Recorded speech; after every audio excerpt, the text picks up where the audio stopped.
صلاة الله سلام الله. Bismillahirrahmanirrahim. Assalamualaikum warahmatullahi wabarakatuh.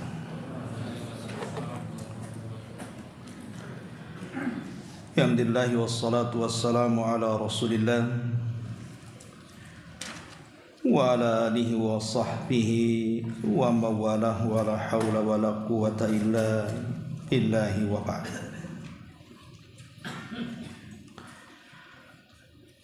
Baik, kita akan lanjutkan kajian tafsir dari juz ke-29 dan kita memasuki surat baru, surah Al-Ma'arij. Surah Al-Ma'arij ini sebenarnya penyempurna daripada surat sebelumnya, surah Al-Haqqah.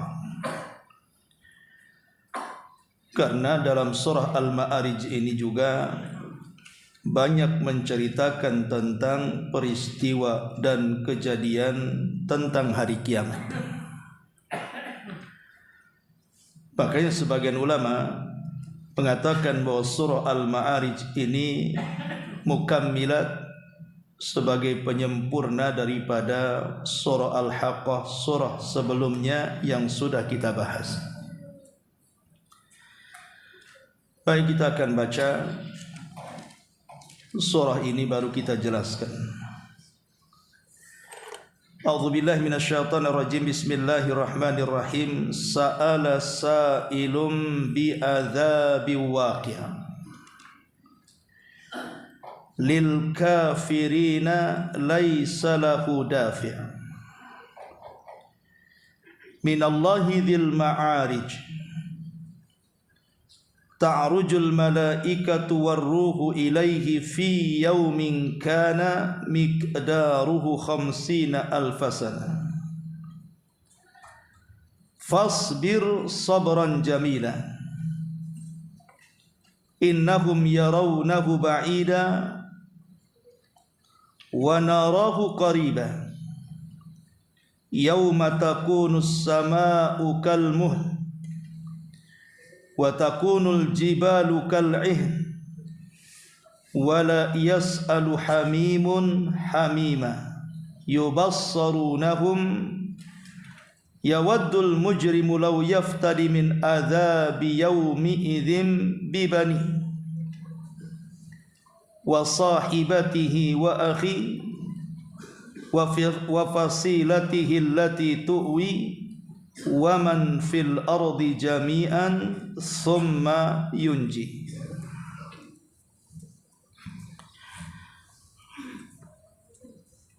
Di sini Allah Subhanahu wa taala berfirman,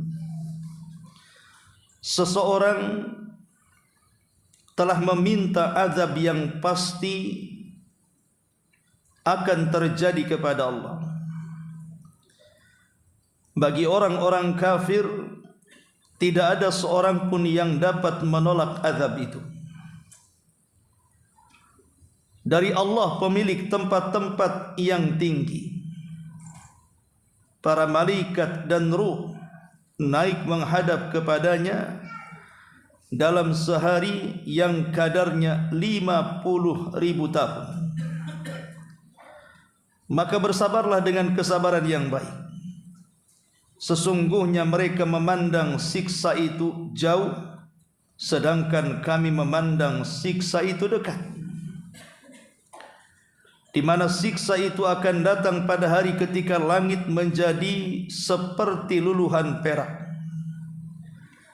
gunung-gunung menjadi seperti bulu yang berterbangan, dan tidak ada seorang pun teman setia yang menanyakan temannya.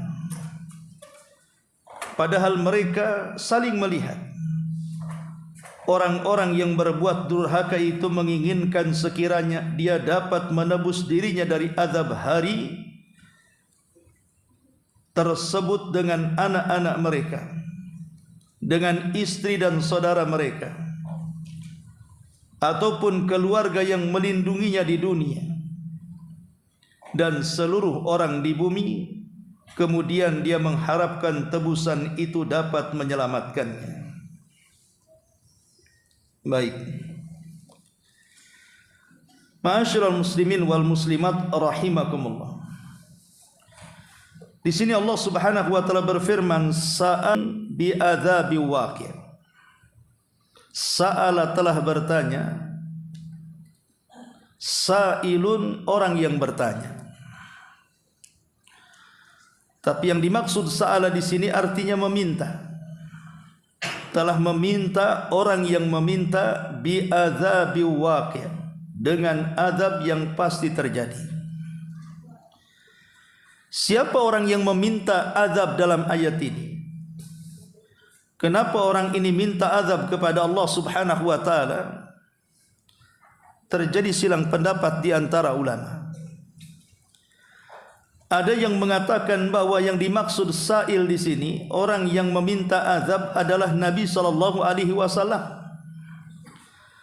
Karena ketika itu Nabi sallallahu alaihi wasallam geram dengan beberapa kabilah yang berkhianat, membunuh banyak para sahabat dari pakar-pakar Quran. Jadi ada beberapa kabilah datang menemui Nabi sallallahu alaihi wasallam meminta agar diutus kepada mereka pakar-pakar Quran. Tapi kemudian pakar-pakar Quran sebanyak 70 orang yang dikirim Rasul malah dibantai dan dibunuh. Maka Nabi sallallahu alaihi wasallam geram. Kemudian Nabi sallallahu alaihi wasallam mendoakan kunut nazilah, meminta keselamatan kepada sahabat-sahabat yang dikirim oleh Rasul untuk mengajarkan Al-Quran.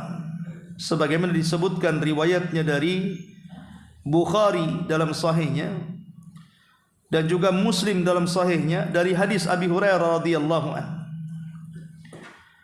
Anna Nabiy sallallahu alaihi wasallam kana idza rafa'a ra'sahu min ar-rak'atil akhirati, adalah Nabi apabila mengangkat kepalanya dari rakaat yang terakhir, yaqul, dia pun berdoa, Allahumma anji Ayyas ibna Rabi'ah, Allahumma anji Salamat ibn Hisham, Allahumma anji Al-Walid ibn Al-Walid, Allahumma anjil mustad'afin minal mu'minin, Allahumma shdud wat'ahum ala mudhar, Allahumma ij'alha sinin kasinin Yusuf. Wa anna an-nabiy sallallahu alaihi wasallam qala ghifar ghafarahu Allah laha wa aslam sallamahu Allah. Di antara doanya adalah, ya Allah selamatkan Ayyas ibn Rabi'ah, ya Allah selamatkan Salamah ibn Hisham, ya Allah selamatkan Al-Walid ibn Walid, ya Allah selamatkan orang-orang lemah dari kalangan kaum mukminin. Ya Allah berikan peringatan keras kepada Mudhar dan jadikan Mudhar mendapatkan pacaklik seperti pacaklik di zaman Nabi Yusuf. Disinilah Nabi sallallahu alaihi wasallam mendoakan azab kepada Mudhar agar turun pacaklik kepada mereka. Ini penafsiran yang pertama yang dimaksud sa'ala sa'il. Sa'il di sini orang yang meminta adalah Nabi sallallahu alaihi wasallam meminta kekeringan kepada kabilah Mudhar. Ada juga para ulama mengatakan maksudnya sa'ala sa'il. Sa'il di sini artinya Nabi Allah Nuh alaihi salatu wassalam. Sebagaimana disebutkan dalam surah Al-Qamar, di mana Nuh berdoa kepada Allah Subhanahu wa taala, wa da'a rabbahu inni maghlubun fantasir. Dan Nuh pun berdoa kepada Allah Subhanahu wa taala, ya Rabb, sesungguhnya aku hampir dikalahkan. Mananya terancam nyawanya dan diburu nyawanya oleh kaumnya. Maka Nuh alaihi salatu wasalam berdoa, Rabbi inni maghlubun fantasir, fantasir, tolong aku. Maka akhirnya kemudian Allah subhanahu wa ta'ala ijabah keinginan Nuh, turun azab, banjir yang melulantakkan seluruh kaumnya yang kafir. Tapi ada juga yang mengatakan bukan Rasul, bukan juga Nuh, tetapi yang dimaksud sa'il di sini adalah An-Nadhr ibn Harith. Dan inilah pendapat jumhurul ulama. Mayoritas para ulama tafsir ada yang mengatakan as-sa'il dalam ayat ini Nadhr ibn Harith, orang yang sangat memusuhi Nabi sallallahu alaihi wasallam. Ada juga yang mengatakan An-Nadhr al-Fihri, ada juga yang mengatakan Abu Jahal. Tetapi mayoritas para ulama mengatakan bahwa sa'il dalam ayat ini adalah An-Nadhr ibnu al-Harith, seperti disebutkan dalam surah Al-Anfal 32. Wa idh qalu Allahumma in kana hadha huwal haqqu min indik fa amtir alaina hijaratan minas sama' aw tina bi adzabin alim. Dan ingatlah ketika mereka orang-orang musyrik berkata, maksudnya Nadhr ibn Harith, ya Allah, jika betul Al-Quran itu sebuah kebenaran, maka hujanilah kami dengan batu-batu dari langit, atau datangkanlah kepada kami azab yang pedih. Tentu permintaan orang-orang kafir ini meminta azab kepada Nabi sallallahu alaihi wasallam agar Allah menurunkan azab kepada mereka. Dalam rangka apa? Dalam rangka istihza wa sukhriyah, mengejek Nabi. Mereka hendak mengejek Nabi sallallahu alaihi wasallam. Sebagaimana Allah mengatakan wa yaquluna mata hadzal wa'du in kuntum shadiqin. Mereka orang-orang musyrik datang kepada Rasul dan mengatakan, engkau ini hanya mengancam-ancam kami saja. Kalau kami tidak ikut, engkau akan turun azab. Datangkan azabnya kalau memang engkau ini orang benar. Sebagaimana Allah mengatakan, yasta'jilunaka bil azab. Mereka tergesa-gesa meminta kepada Allah subhanahu wa ta'ala azab. Jadi mereka mengejek Rasul. Ketika Nabi SAW memperingatkan mereka, siapapun yang menyelisihi perintah Allah dan Rasulnya akan turun azab kepada mereka, mereka mengatakan, mana ada azab? Kalau memang ada azab, turunkan azab itu. Jadi as-sa'il di sini artinya orang kafir, orang musyrik. An-Nadhr ibnu al-Harith, sa'ala sa'ilun bi adzabi waqi'. Kemudian Allah subhanahu wa ta'ala mengatakan, lil kafirina laisa lahu dafi'. Lil kafirina laisa lahu dafi'. Bagi orang-orang kafir, kalau seandainya betul azab itu turun kepada mereka, tidak ada seorang pun yang dapat menolak azab Allah subhanahu wa ta'ala. Jadi orang-orang kafir itu yang mengejek Nabi sallallahu alaihi wasallam kemudian meminta azab kepada Nabi sallallahu alaihi wasallam, ingat kalau seandainya azab itu turun kepada mereka, mereka tidak akan sanggup untuk menolak azab Allah subhanahu wa ta'ala. Dan itu sebagaimana Allah subhanahu wa ta'ala berfirman, wa idza aradallahu biqaumin su'an fala maraddalah. Kalau seandainya Allah subhanahu wa ta'ala hendak menimpakan kepada mereka sebuah keburukan, siapa yang bisa menolak keburukan yang Allah timpakan kepada mereka? Tidak ada yang sanggup. Secanggih apapun peralatan di dunia ini, kalau sudah azab Allah turun, tidak ada sanggup membendungnya. Lihat bagaimana yang terjadi di Jepang. Kurang apa peralatan teknologi yang mereka miliki. Mereka selalu terdepan. Tapi ketika datang tsunami kepada mereka, siapa yang sanggup menahan tsunami itu? Tidak ada yang sanggup menahan tsunami. Luluh lantak juga Jepang dengan tsunami. Atau yang terbaru di negeri kita saja, bagaimana banjir bandang yang terjadi di Aceh, kemudian di Sumatera Barat, kemudian di Medan, hampir separuh Sumatera kena, kampung-kampung hilang, bahkan jiwa sampai melayang hampir mencapai 1000 jiwa, belum lagi yang belum ditemukan dari jiwa-jiwa yang hilang. Pengungsian di mana-mana, ribuan manusia kelaparan sampai memancing kriminal penjarahan. Siapa yang bisa menahan azab Allah Subhanahu wa taala? Kalau Allah Subhanahu wa taala sudah menimpakan sebuah keburukan kepada sebuah kaum, fala maraddalah, tidak ada manusia yang sanggup mencegahnya. Siapa yang bisa mencegahnya? Pemerintah pun angkat tangan, tidak sanggup mencegahnya. Ma'asyiral muslimin yang dimuliakan Allah Subhanahu wa taala, makanya orang-orang kafir ini mengira bahwa kalau seandainya azab ini turun kepada mereka, mereka sanggup mencegahnya. Lil kafirina laisa lahu dafi.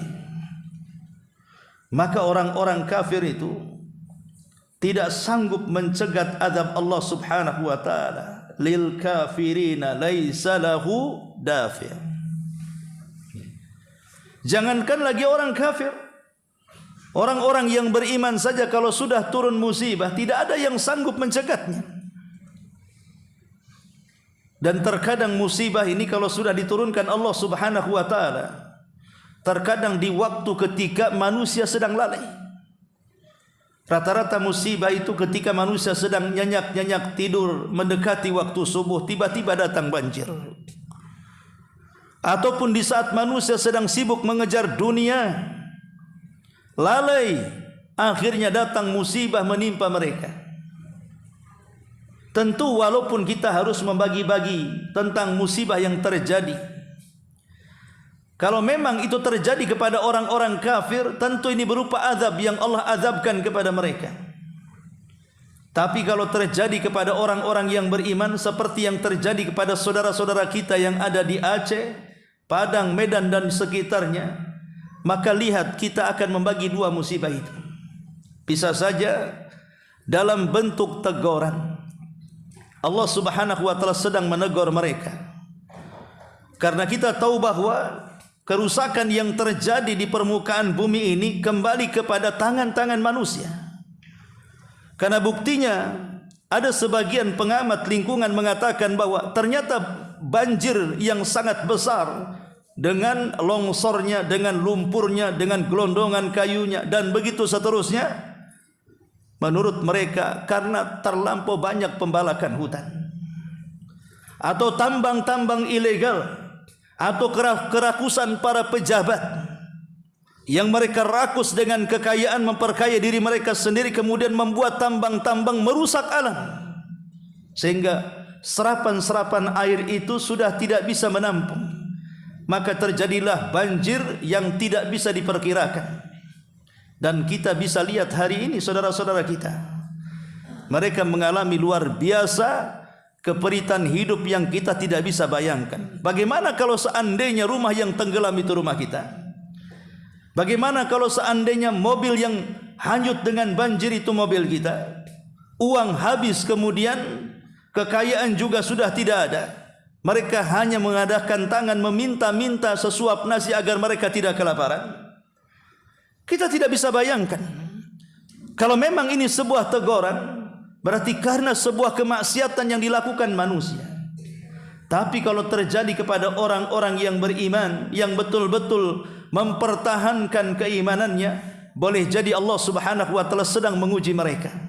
Apakah mereka sabar di atas ujian Allah Subhanahu wa taala ataukah tidak?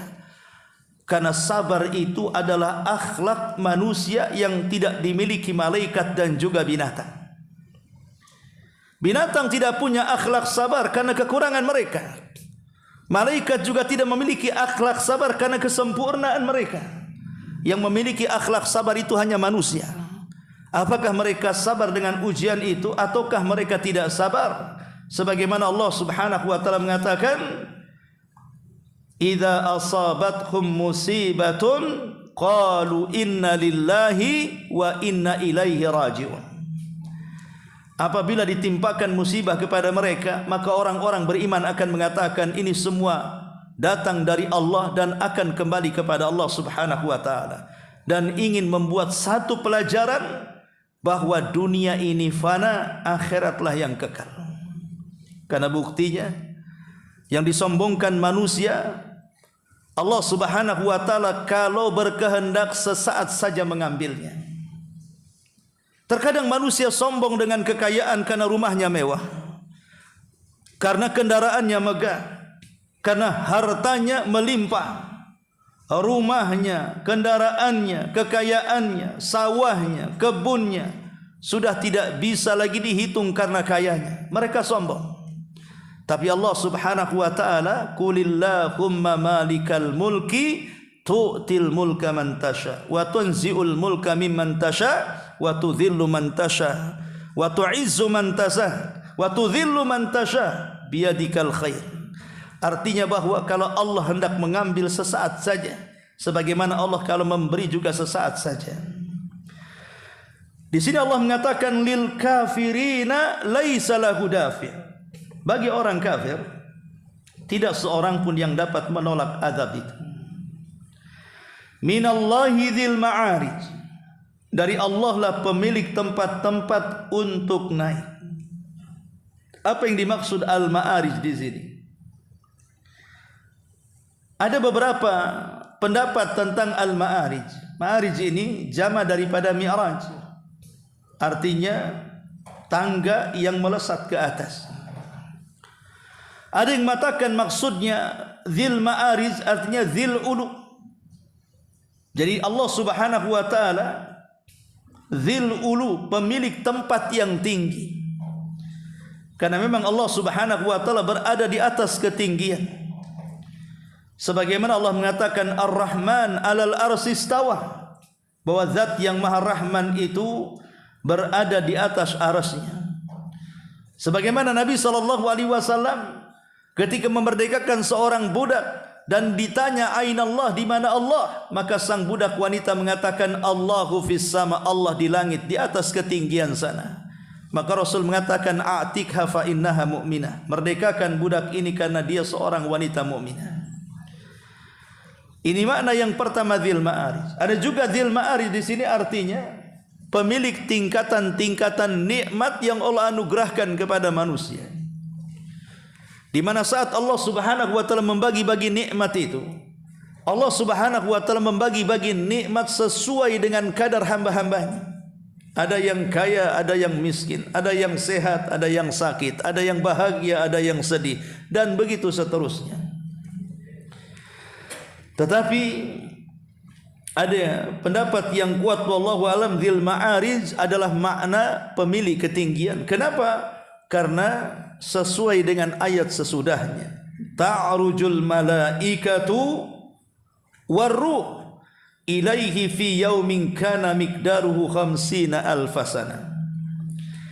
Para malaikat dan juga ruh naik menghadap kepada Allah dalam sehari yang kadar waktunya sama dengan 50.000 tahun. Apa maksudnya di sini? Ada yang mengatakan ta'rujul malaikah, malaikat naik turun dari bumi menghadap Allah, kemudian turun lagi ke bumi, kemudian naik lagi menghadap Allah. Maka waktunya dalam sehari yang kadarnya 50.000 tahun. Karena Allah Subhanahu wa taala memerintahkan para malaikat, ada yang mencatat kebaikan kita di siang hari, ada yang mencatat kebaikan kita di malam hari. Kemudian setelah mereka mencatat kebaikan di siang hari, maka mereka pun naik ke langit di waktu asar. Adapun yang mencatat kebaikan kita di malam hari, mereka naik di waktu subuh. Lah naiknya para malaikat untuk melaporkan kebaikan-kebaikan kita itu dari bumi menghadap Allah Subhanahu wa taala, maka waktunya dalam sehari itu sama dengan 50.000 tahun perjalanan. Ada juga yang mengatakan bahwa yang dimaksud Naik di sini artinya ruh, arwahun nas, arwahul mukminin, ruhnya orang-orang yang beriman. Saat dicabut oleh Allah Subhanahu wa ta'ala ruhnya, maka mereka akan dibawa malaikat, kemudian naik ke langit yang satu hari sama kadarnya dengan 50.000 tahun perjalanan. Tetapi pendapat yang kuat wallahu alam bahwa satu hari sama dengan 50.000 tahun ini bukan cerita tentang alam dunia, tapi cerita tentang alam akhirat. Di mana di akhirat itu satu hari, orang-orang yang dikumpulkan di padang mahsyar itu ibarat 50.000 darnya sama dengan 50.000 tahun di dunia. Jadi kalau seandainya satu hari saja kita berdiri di padang mahsyar, maka berdirinya kita itu sama dengan berdirinya 50.000 tahun kita berdiri di dunia. Dan ini tentu apakah semua manusia akan merasakan lamanya seperti itu? Maka para ulama mengatakan ini hanya terjadi kepada orang-orang kafir saja. Jadi orang-orang kafir ketika mereka dikumpulkan di padang mahsyar, kemudian para malaikat sibuk naik turun menghadap Allah Subhanahu wa ta'ala, maka satu hari kehidupan orang-orang kafir di padang mahsyar itu sama dengan 50.000 tahun kehidupan dunia. Anda bisa bayangkan, kita saja hidup di dunia tidak sampai sekian puluh ribu tahun.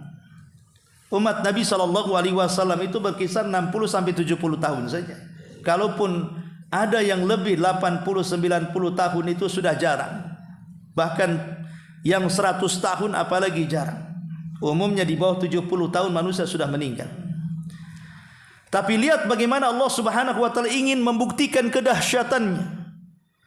Di mana di padang mahsyar itu matahari didekatkan 1 mil di atas kepala, kemudian keringat bercucuran membanjiri penduduk padang mahsyar, yang kalau seandainya perahu dijalankan di atas keringat itu bisa berjalan. Saking banyaknya keringat yang dicucurkan manusia. Kalau satu hari saja di sana sama dengan 50.000 tahun dunia, macam mana kalau 2 hari, 3 hari, 4 hari, 1 minggu, kalikan saja. Makanya Allah Subhanahu wa ta'ala mengatakan alal kafirina ghairu yasir. Bagi orang-orang kafir tidak mudah hidup di akhirat. Mereka akan kesulitan. Tapi bagi orang-orang yang beriman tentu tidak selama ini. Tergantung hisabnya. Adapun orang-orang yang beriman yang mereka tanpa hisab dan azab, ya tentu direct masuk surga. Tidak akan berdiri padang mahsyar. Adapun orang-orang yang mungkin hisabnya mudah juga tidak akan lama di padang mahsyar. Adapun orang-orang yang sulit hisabnya tentu tidak selama orang-orang kafir berdiam di padang mahsyar. Karena bagaimanapun orang yang beriman akan beda balasannya di hadapan Allah dengan orang-orang kafir. Kemudian Allah Subhanahu wa ta'ala mengatakan fasbir sabran jamila. Fasbir sabran jamila. Maka bersabarlah dengan kesabaran yang baik. Apa maksudnya? Setelah Allah Subhanahu wa ta'ala menyebutkan sa'ala sa'ilun bi'adzabi waqilil kafirina ghairi lil kafirina laisa lahu dafi'. Ketika menyebutkan orang-orang kafir yang mengejek nabinya dengan cara meminta azab kepada Allah Subhanahu wa ta'ala, dan mereka tidak yakin bahwa azab itu akan datang kepada mereka, maka Allah Subhanahu wa ta'ala sallallahu alaihi wasallam fasbir sabran jamila, ya Muhammad, bersabarlah dengan mereka orang-orang kafir yang senantiasa menyakiti kamu. Disuruh bersabar. Adapun sabran jamila, maksudnya sabran jamila adalah sabar yang baik, maksudnya sabar yang tanpa ada keluhan. Disuruh bersabar dengan tanpa ada keluhan.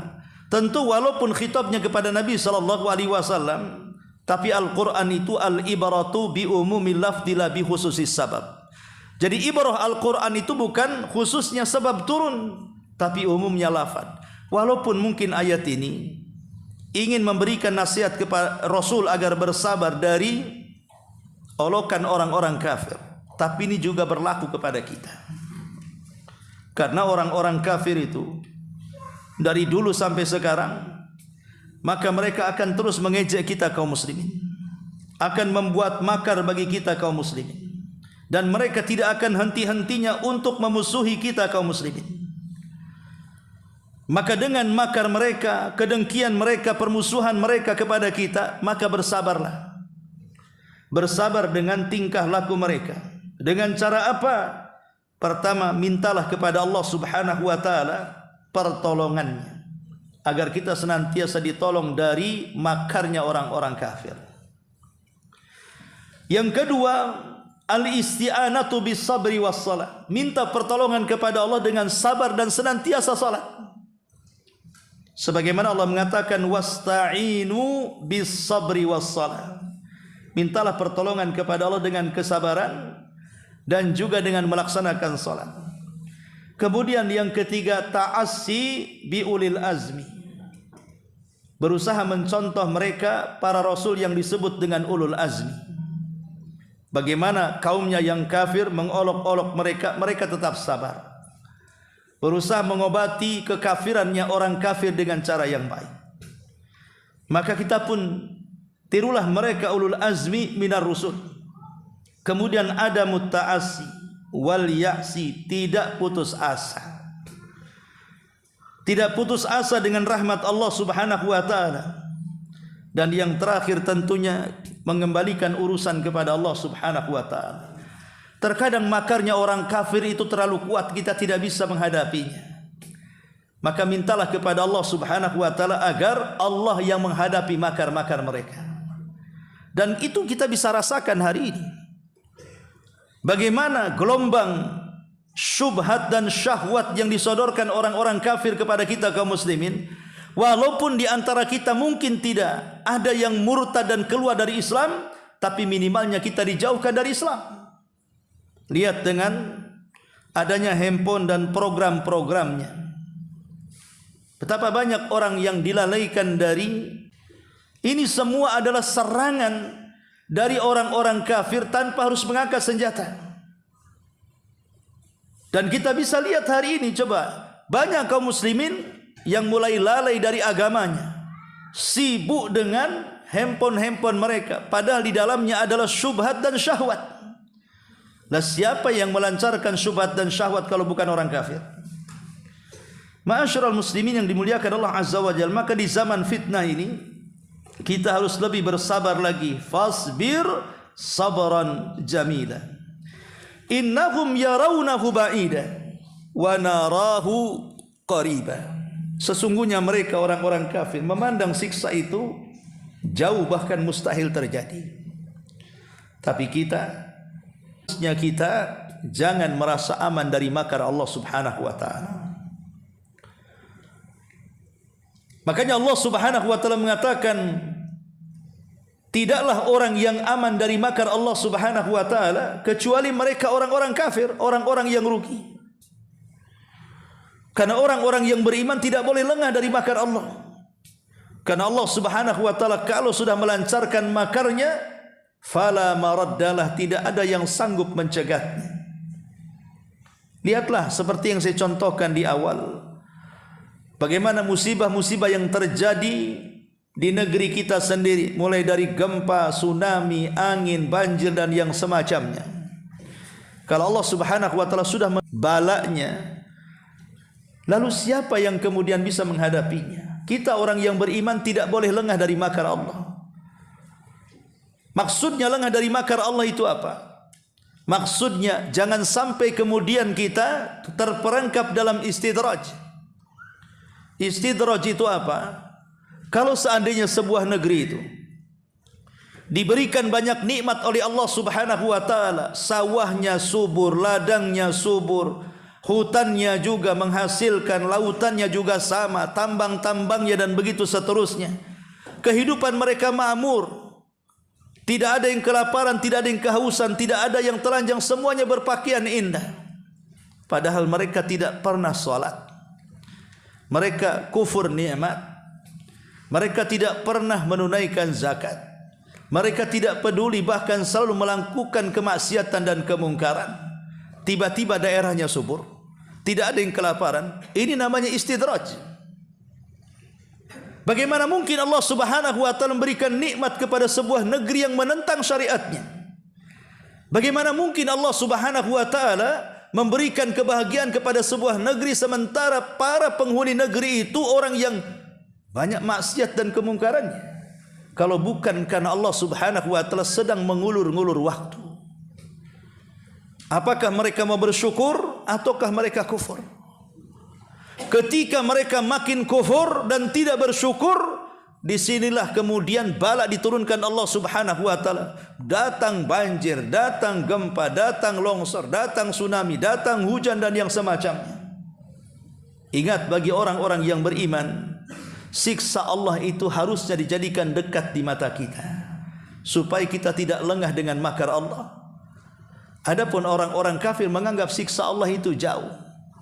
Itu kan di Padang, tidak ada di Batam. Itu kan di Aceh, tidak ada di sini di Batu Haji. Kalau Allah Subhanahu wa taala mau memindahkan azab dari Aceh ke Batam, mudah saja bagi Allah Subhanahu wa taala.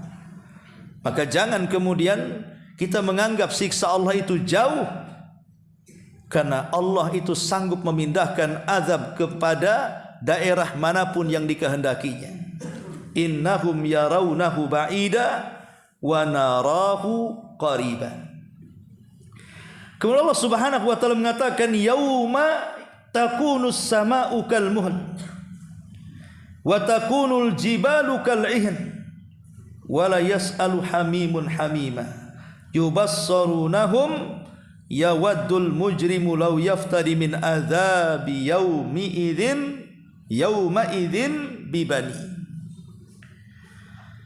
Siksa itu akan datang pada hari ketika langit seperti luluhan perak, gunung-gunung menjadi seperti bulu-bulu yang berterbangan, dan tidak ada seorang pun teman setia yang menanyakan temannya, padahal mereka saling melihat. Dan orang-orang yang berbuat durhaka itu menginginkan sekiranya dia dapat menebus dirinya dari azab hari itu dengan anak-anaknya, keluarganya, temannya, hartanya, dan begitu seterusnya. Kita orang yang beriman harus yakin bahwa kiamat itu sekonyong-konyong bisa datang kapan saja kepada kita. Mungkin kalau kiamat besar tidak mungkin terjadi kecuali tampak 10 tanda kepada kita. Tapi kiamat kecil sewaktu-waktu bisa datang kapan saja. Apa kiamat kecil itu? Nabi SAW mengatakan, idza mata ahadukum faqad qamat qiyamatuhu. Kalau kematian datang kepada kalian, maka tegaklah kiamat kepadanya. Ya, kalau seandainya seperti yang digambarkan dalam ayat ini menceritakan tentang hal ihwah kondisi hari kiamat, bahwa nanti ketika kiamat datang langit seperti luluhan perak, gunung-gunung berterbangan, kemudian manusia akan sibuk masing-masing, tidak pernah kenal siapa temannya, siapa keluarganya. Yauma yafirrul mar'u min akhi wa ummihi wa abi wa sahibatihi wa banih likulli imri'in minhum yauma idzin sya'nun yughni. Orang lari dari temannya, orang lari dari orang tuanya, orang lari dari pasangan dan anak-anaknya, bahkan masing-masing sibuk sendiri-sendiri. Ya, kalau kita cerita kiamat besar, tentu kita tidak tahu kapan waktunya. Tapi yang jelas kita yakini kiamat itu pasti akan terjadi. Tapi kiamat kecil itu jelas waktunya. Apalagi Nabi SAW kemudian menyebutkan usia umatnya berkisar 60 sampai 70 tahun, kurang jelas gimana? Artinya kalau kita usianya sudah 50-60 tahun, artinya sudah dekat dengan kiamat kecil kepada kita. Dan itu kita bisa rasakan dengan bertambahnya usia, tulang sudah tidak kuat makin rapuh, pandangan makin rabun, telinga makin budak, kemudian kepala makin beruban, sudah susah, banyak penyakit, kenikmatan mulai berkurang. Sebenarnya itu kan sudah tanda-tanda bahwa dia sudah dekat dengan kiamat kecilnya. Maksudnya dengan kematiannya, dan itu sebuah kepastian. Tidak mungkin makhluk yang ada di permukaan bumi ini kecuali pasti akan dicabut nyawanya. Kullu nafsin dha'iqatul maut. Setiap jiwa itu pasti mati. Dan kematian ini datangnya tanpa pemberitahuan. Lihat saudara kita di Padang, di Aceh, apa mereka tahu mereka akan mati hari itu saat banjir? Tidak. Sebagian mereka sedang tertidur pulas. Sebagian mereka boleh jadi sedang bersenang-senang, sedang makan, berkumpul dengan keluarganya. Tidak ada orang yang merasakan kematian. Tahu-tahu datang banjir kemudian mati. Artinya kematian itu bukan hanya sebuah kepastian, tapi datangnya juga tanpa pemberitahuan. Makanya di sini Allah Subhanahu wa taala ingin menjelaskan kepada kita ada sesuatu yang pasti dalam hidup kita ini. Apa itu? Kematian kita. Kalau kiamat besar, bukan saya katakan tidak pasti, pasti terjadi, tapi kapan terjadinya wallahu a'lam. Karena masih membutuhkan tanda-tanda yang muncul dari tanda-tanda kiamat besar. Tapi yang jelas bahwa apabila hari itu telah datang, maksudnya hari kiamat, yubassarunahum yawaddul mujrimu law yaftadi min adzabi yauma idzin bibadi. Pada hari mereka saling melihat. Maksudnya saling melihat itu mungkin orang tua melihat anaknya, suami melihat istri atau sebaliknya, kemudian anak melihat orang tuanya, saudara melihat saudaranya, saling melihat di antara mereka. Kemudian berkata orang-orang durhaka itu menginginkan sekiranya ia dapat menebus dirinya dari azab, mereka akan melakukannya. Kalau di dunia ada orang tua sayang dengan anaknya, kemudian anaknya terkena kasus, masuklah dia ke dalam penjara. Terkadang orang tua mati-matian mengeluarkan anaknya, walaupun harus membayar lawyer dan pengacara dengan sangat mahalnya. Yang penting selamat anaknya. Itu di dunia. Sampai orang tua rela musuhan dengan orang untuk membela anaknya, berperang dengan orang untuk membela anaknya, mempertaruhkan nyawa untuk membela anaknya. Tapi di akhirat itu tidak berlaku. Kalau mereka orang-orang yang durhaka di akhirat, justru mereka orang yang paling kejam di hadapan Allah. Menawarkan tebusan, baik kalau seandainya engkau ingin selamat dari azab, maukah anakmu yang masuk neraka? Pasti setiap orang tua kelak di akhirat akan menyerahkan anaknya. Daripada aku yang diazab, biar anakku saja yang masuk neraka. Daripada aku yang diazab, ambil saja orang tuaku masuk neraka. Daripada aku yang diazab, bagus pasanganku saja yang masuk neraka. Itulah pada hari kiamat itu sedemikian dahsyatnya. Kenapa? Karena mereka tahu mereka tidak akan tahan dengan azab Allah Subhanahu wa taala. Tapi tebusan-tebusan pada hari kiamat itu tidak berlaku.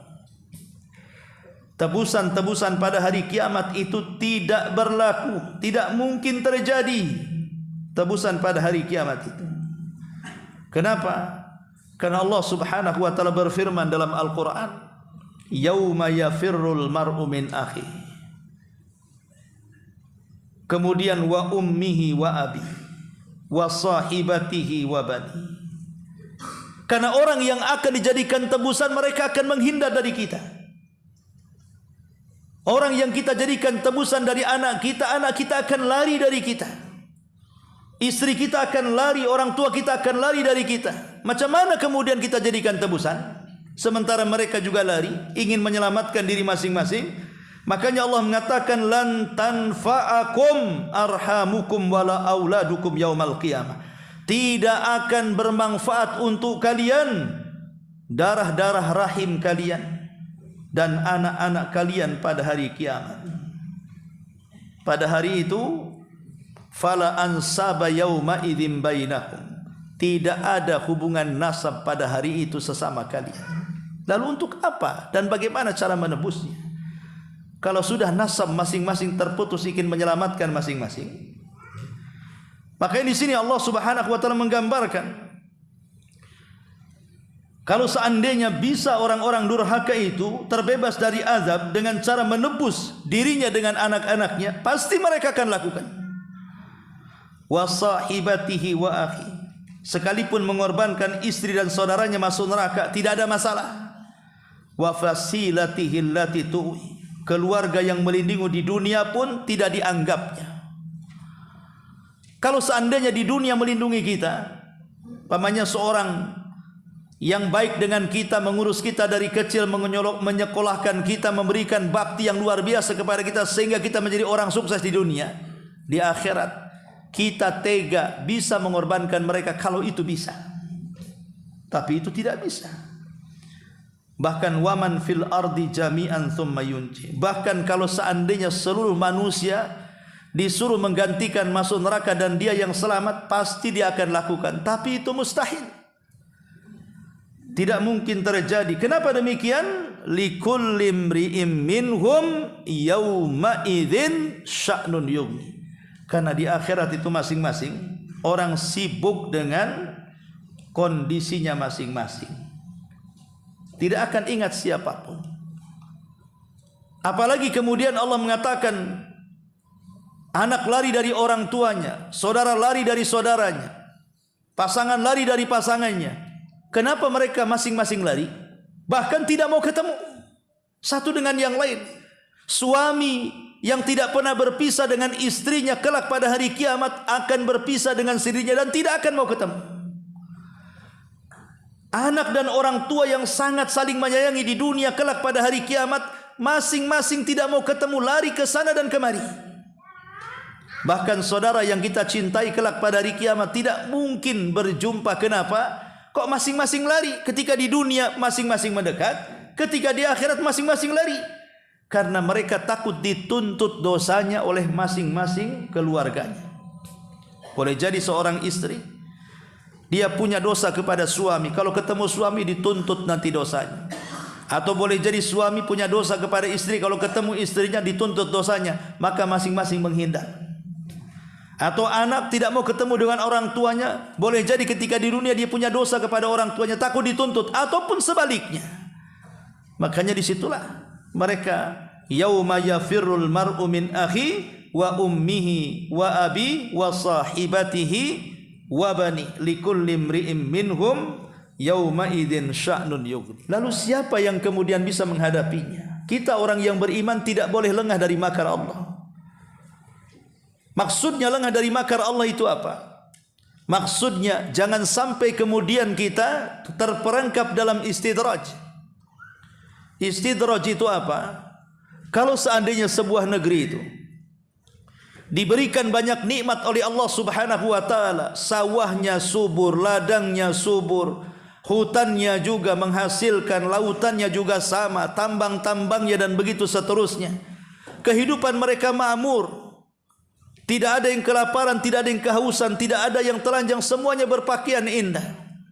Padahal mereka tidak pernah salat. Mereka kufur nikmat. Mereka tidak pernah menunaikan zakat. Mereka tidak peduli, bahkan selalu melakukan kemaksiatan dan kemungkaran. Tiba-tiba daerahnya subur, tidak ada yang kelaparan. Ini namanya istidraj. Bagaimana mungkin Allah Subhanahu wa taala memberikan nikmat kepada sebuah negeri yang menentang syariatnya?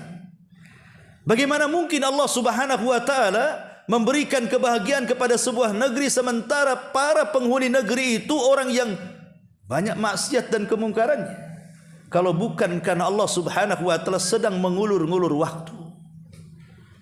Apakah mereka mau bersyukur ataukah mereka kufur? Ketika mereka makin kufur dan tidak bersyukur, disinilah kemudian bala diturunkan Allah Subhanahu wa taala. Datang banjir, datang gempa, datang longsor, datang tsunami, datang hujan dan yang semacamnya. Ingat, bagi orang-orang yang beriman, siksa Allah itu harusnya dijadikan dekat di mata kita, supaya kita tidak lengah dengan makar Allah. Adapun orang-orang kafir menganggap siksa Allah itu jauh. Itu kan di Padang, tidak ada di Batam. Itu kan di Aceh, tidak ada di sini di Batu Haji. Kalau Allah Subhanahu wa taala mau memindahkan azab dari Aceh ke Batam, mudah saja bagi Allah Subhanahu wa taala. Maka jangan kemudian kita menganggap siksa Allah itu jauh, karena Allah itu sanggup memindahkan azab kepada daerah manapun yang dikehendakinya. Innahum yarawnahu ba'ida wa narahu qariba. Kemudian Allah Subhanahu wa taala mengatakan yauma takunus sama'u kal muhl wa takunul jibalu kal ihn wa la yas'alu hamimun hamima yubassarunahum yawaddul mujrimu law yaftadi min adzabi yauma idzin bibani. Siksa itu akan datang pada hari ketika langit seperti luluhan perak, gunung-gunung menjadi seperti bulu-bulu yang berterbangan, dan tidak ada seorang pun teman setia yang menanyakan temannya, padahal mereka saling melihat. Dan orang-orang yang berbuat durhaka itu menginginkan sekiranya dia dapat menebus dirinya dari azab hari itu dengan anak-anaknya, keluarganya, temannya, hartanya, dan begitu seterusnya. Kita orang yang beriman harus yakin bahwa kiamat itu sekonyong-konyong bisa datang kapan saja kepada kita. Mungkin kalau kiamat besar tidak mungkin terjadi kecuali tampak 10 tanda kepada kita. Tapi kiamat kecil sewaktu-waktu bisa datang kapan saja. Apa kiamat kecil itu?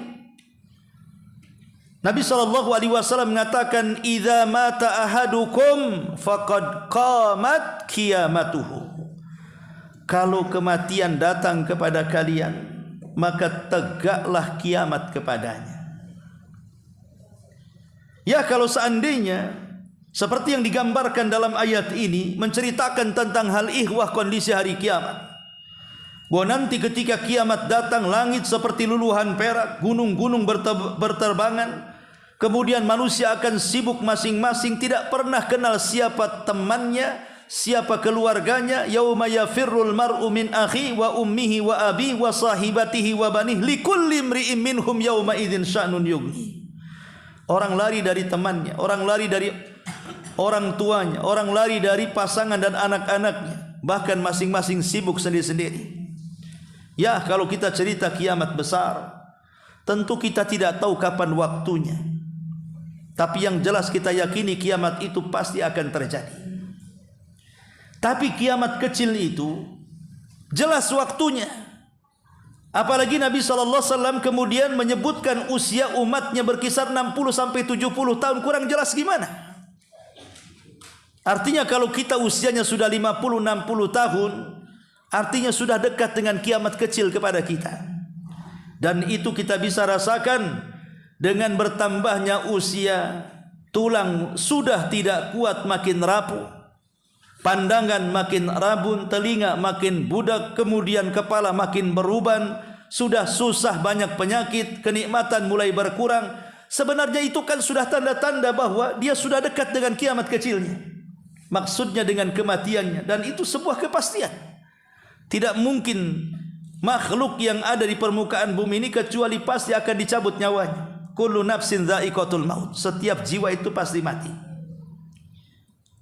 Dan kematian ini datangnya tanpa pemberitahuan. Lihat saudara kita di Padang, di Aceh, apa mereka tahu mereka akan mati hari itu saat banjir? Tidak. Sebagian mereka sedang tertidur pulas. Sebagian mereka boleh jadi sedang bersenang-senang, sedang makan, berkumpul dengan keluarganya. Tidak ada orang yang merasakan kematian. Tahu-tahu datang banjir kemudian mati. Artinya kematian itu bukan hanya sebuah kepastian, tapi datangnya juga tanpa pemberitahuan. Makanya di sini Allah Subhanahu wa taala ingin menjelaskan kepada kita ada sesuatu yang pasti dalam hidup kita ini. Apa itu? Kematian kita. Kalau kiamat besar, bukan saya katakan tidak pasti, pasti terjadi, tapi kapan terjadinya wallahu a'lam. Karena masih membutuhkan tanda-tanda yang muncul dari tanda-tanda kiamat besar. Tapi yang jelas bahwa apabila hari itu telah datang, maksudnya hari kiamat, yubassarunahum yawaddul mujrimu lau yaftadi min adzabi yauma idzin bibadi. Pada hari mereka saling melihat, maksudnya saling melihat itu mungkin orang tua melihat anaknya, suami melihat istri atau sebaliknya, kemudian anak melihat orang tuanya, saudara melihat saudaranya, saling melihat di antara mereka. Kemudian berkata orang-orang durhaka itu menginginkan sekiranya ia dapat menebus dirinya dari azab, mereka akan melakukannya. Kalau di dunia ada orang tua sayang dengan anaknya, kemudian anaknya terkena kasus, masuklah dia ke dalam penjara. Terkadang orang tua mati-matian mengeluarkan anaknya, walaupun harus membayar lawyer dan pengacara dengan sangat mahalnya. Yang penting selamat anaknya. Itu di dunia. Sampai orang tua rela musuhan dengan orang untuk membela anaknya, berperang dengan orang untuk membela anaknya, mempertaruhkan nyawa untuk membela anaknya. Tapi di akhirat itu tidak berlaku. Kalau mereka orang-orang yang durhaka di akhirat, justru mereka orang yang paling kejam di hadapan Allah. Menawarkan tebusan, baik kalau seandainya engkau ingin selamat dari azab, maukah anakmu yang masuk neraka? Pasti setiap orang tua kelak di akhirat akan menyerahkan anaknya. Daripada aku yang diazab, biar anakku saja yang masuk neraka. Daripada aku yang diazab, ambil saja orang tuaku masuk neraka. Daripada aku yang diazab, bagus pasanganku saja yang masuk neraka. Itulah pada hari kiamat itu sedemikian dahsyatnya. Kenapa? Karena mereka tahu mereka tidak akan tahan dengan azab Allah Subhanahu wa taala. Tapi tebusan-tebusan pada hari kiamat itu tidak berlaku. Tebusan-tebusan pada hari kiamat itu tidak berlaku, tidak mungkin terjadi tebusan pada hari kiamat itu. Kenapa? Karena Allah Subhanahu wa taala berfirman dalam Al-Qur'an, "Yauma yafirrul mar'u min akhihi." Kemudian wa ummihi wa abi wa sahibatihi wa bani. Karena orang yang akan dijadikan tebusan, mereka akan menghindar dari kita. Orang yang kita jadikan tebusan dari anak kita akan lari dari kita. Istri kita akan lari, orang tua kita akan lari dari kita. Macam mana kemudian kita jadikan tebusan? Sementara mereka juga lari, ingin menyelamatkan diri masing-masing. Makanya Allah mengatakan lan tanfa'akum arhamukum wala auladukum yaumal qiyamah. Tidak akan bermanfaat untuk kalian darah-darah rahim kalian dan anak-anak kalian pada hari kiamat. Pada hari itu fala ansaba yauma idzin bainakum. Tidak ada hubungan nasab pada hari itu sesama kalian. Lalu untuk apa dan bagaimana cara menebusnya? Kalau sudah nasab masing-masing terputus, ingin menyelamatkan masing-masing. Makanya di sini Allah Subhanahu wa taala menggambarkan, kalau seandainya bisa orang-orang durhaka itu terbebas dari azab dengan cara menebus dirinya dengan anak-anaknya, pasti mereka akan lakukan. Wa sahibatihi wa akhi. Sekalipun mengorbankan istri dan saudaranya masuk neraka, tidak ada masalah. Wa fasilatihi allati tu'i. Keluarga yang melindungi di dunia pun tidak dianggapnya. Kalau seandainya di dunia melindungi kita, pamannya seorang yang baik dengan kita, mengurus kita dari kecil, menyekolahkan kita, memberikan bakti yang luar biasa kepada kita sehingga kita menjadi orang sukses di dunia. Di akhirat kita tega bisa mengorbankan mereka kalau itu bisa. Tapi itu tidak bisa. Bahkan waman fil ardi jami'an thumma yunji. Bahkan kalau seandainya seluruh manusia disuruh menggantikan masuk neraka dan dia yang selamat, pasti dia akan lakukan. Tapi itu mustahil. Tidak mungkin terjadi. Kenapa demikian? Likulli imri'im minhum yauma idzin sya'nun yughni. Karena di akhirat itu masing-masing orang sibuk dengan kondisinya masing-masing. Tidak akan ingat siapapun.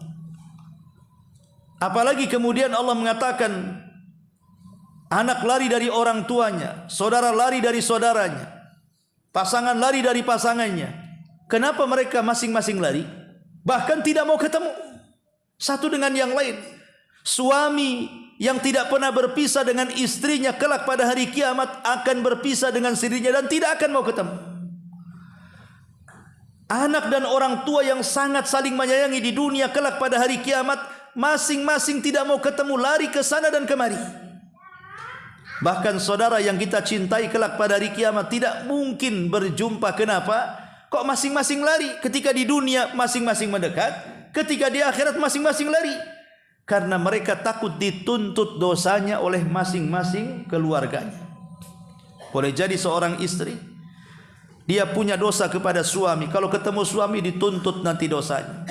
Atau boleh jadi suami punya dosa kepada istri. Kalau ketemu istrinya dituntut dosanya. Maka masing-masing menghindar. Atau anak tidak mau ketemu dengan orang tuanya. Boleh jadi ketika di dunia dia punya dosa kepada orang tuanya, takut dituntut. Ataupun sebaliknya. Makanya disitulah mereka, yauma yafirrul mar'u min akhi wa ummihi wa abi wa sahibatihi wa bani likulli imri'in minhum yauma idzin sya'nun yughni. Wallahu a'lam bishawab. Subhanaka bihamdika asyhadu an la ilaha illa anta astaghfiruka wa atubu ilaik. Allahu ta'ala alam. Assalamualaikum warahmatullahi wabarakatuh.